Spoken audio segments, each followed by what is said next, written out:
Hey guys, it's Fred coming at you live with another video, fellas and ladies. Um, Something I've harped on, especially with the Kentucky State Police. And I don't know, it's not just Kentucky State Police, it's many police departments across Kentucky and across the United States. This is proof. And I've always said, what do you want to retain? I know it costs a fortune to educate the officers and send them to the academy, but once you've got a bad apple, you've got a bad apple. Cut your losses at the training. Okay, so you're out some training, and you're going to have to just find a new person for that job. You can't allow that person to continue on. And that's what's happened here. This fellow was involved in a lawsuit, paid out $300-some thousand, if I'm not mistaken.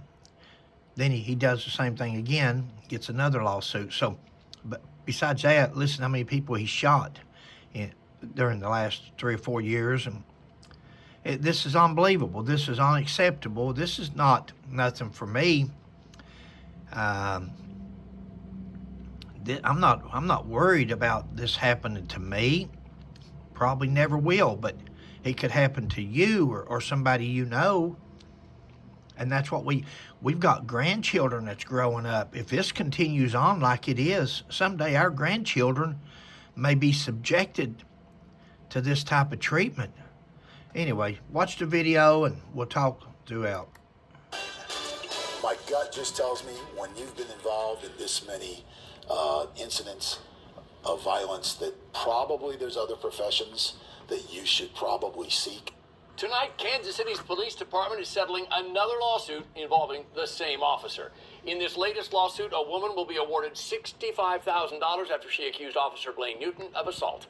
I'm John Holt. I'm Briella. Newton has been sued and investigated for killing 3 people in 2 different incidents all over the last 4 years. Fox 4's Dave DeMarco live at KCPD headquarters with the video that was the base of this most recent lawsuit. Dave? And that plaintiff, who was a Walmart shopper back in 2022, says that she simply was trying to record an arrest with her cell phone when she says she was subject to assault, battery, and false imprisonment, all by that officer whose name you've heard before, Blaine Newton. Attorney John Paserno says Bermika Mitchell didn't initially plan to sue KCPD Officer Blaine Newton for what you see here in a Platte County Walmart in September of 2022.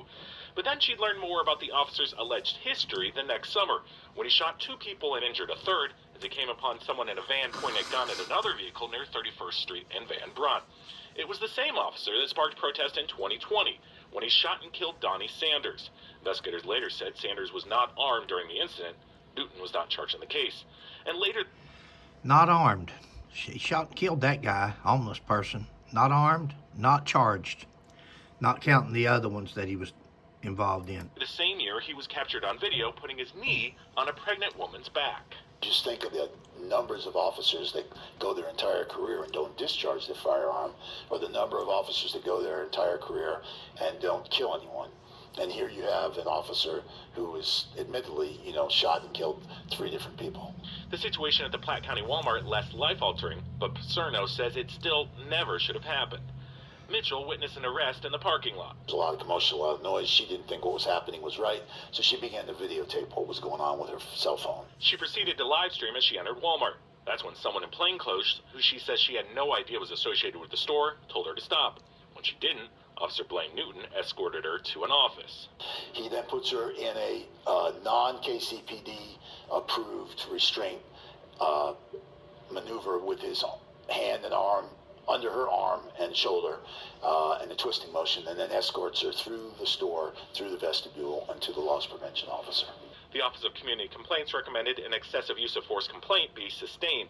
Newton was also one of 3 officers who used a taser and repeatedly punched a teenager in 2019, which resulted in a $325,000 payout from KCPD. This settlement is for $65,000. Now, guys, they've already paid out $325,000 settlement for this officer. Now they're paying out $65,000 more dollars a settlement from the actions of this officer. And that's not counting the times that things has happened that nobody filed suit. Imagine how many times he's done the same thing or worse, but they just didn't want to go through the trouble or the headache of filing a suit. Look how many officers at $325,000 plus the $67,000 could have hired. Imagine how much more he's going to cost this department if he continues to be an officer. A person's past will often predict their future. I have found that out in life. I think it's really important anytime a lawsuit is settled with law enforcement. Somebody has to police the police, and apparently it's not KCPD that's going to police their own employees. Apparently it's not anybody anymore. Nothing but lawsuits, police to police, it looks like. Because these departments are having trouble recruiting police. Who wants to be associated with the police anymore? Police don't have the best reputation. Police have turned into Gestapo. We have allowed our police departments and our law enforcement officers, instead of protecting and serving us, to beat us and shoot us. Now listen, I'm a former for 40 years, and it kills me to say that. And I'm not talking about all police officers, guys, but you know what stands out is people they wouldn't walk across the street to brag on somebody for doing good, but they would walk 5 miles to make a complaint. And that's what's happening. These complaints, these bad officers are standing out. In fact, they're standing out so much, everybody's associating them to every police department, every state, every city, and it's just the good ones are getting a raw deal. And by the good ones not standing up and speaking out, was there other officers there when he's doing this? No other officer spoke out against him, and I know how hard that is. I know from experience, life experiences and everything, what it's like to step up and go against the grain, even when you're right. So, but we've got to do it. If we don't, we're going to lose all credibility. We're down till hardly anybody respects or honors or has any trust in law enforcement anymore, and we're almost down to solid zilt. We've got to do better. We've got to get better supervisors, and we got to get supervisors and chiefs and sheriffs and state police commissioners that says, hey, one strike, you're out. We're not going to tolerate it. Treat people like they need to be treated. Even if they're criminals, we have to treat them like somebody. We can't beat on them. Even if we pursue somebody 100 miles an hour down the road, when we catch them, we can't beat them. Even if we, no matter what happens, so what? They've got a weapon or something on them, as long as they don't point it at us or make endanger our lives. We're not, just because we're justified in taking that life. What if every time one of these officers make an arrest, instead of hollering shots fired, every time they put one in the back of their car, handcuffed, they holler out, no shots fired, live man going to jail, live woman going to jail. That's an accomplishment. It's no accomplishment to pull a trigger and take somebody's life.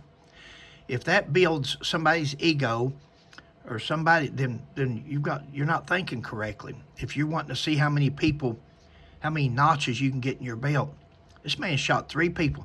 I went through a 40-year career, and as many as 8 was justified in taking their life. Never done it. You don't have to do that if there's another means. If it's the last resort and you have to, I would have done that. But God always gave me an alternate, less lethal alternative, or just hands-on. Guys, if you like the material, please like and subscribe. Thanks. Fred out.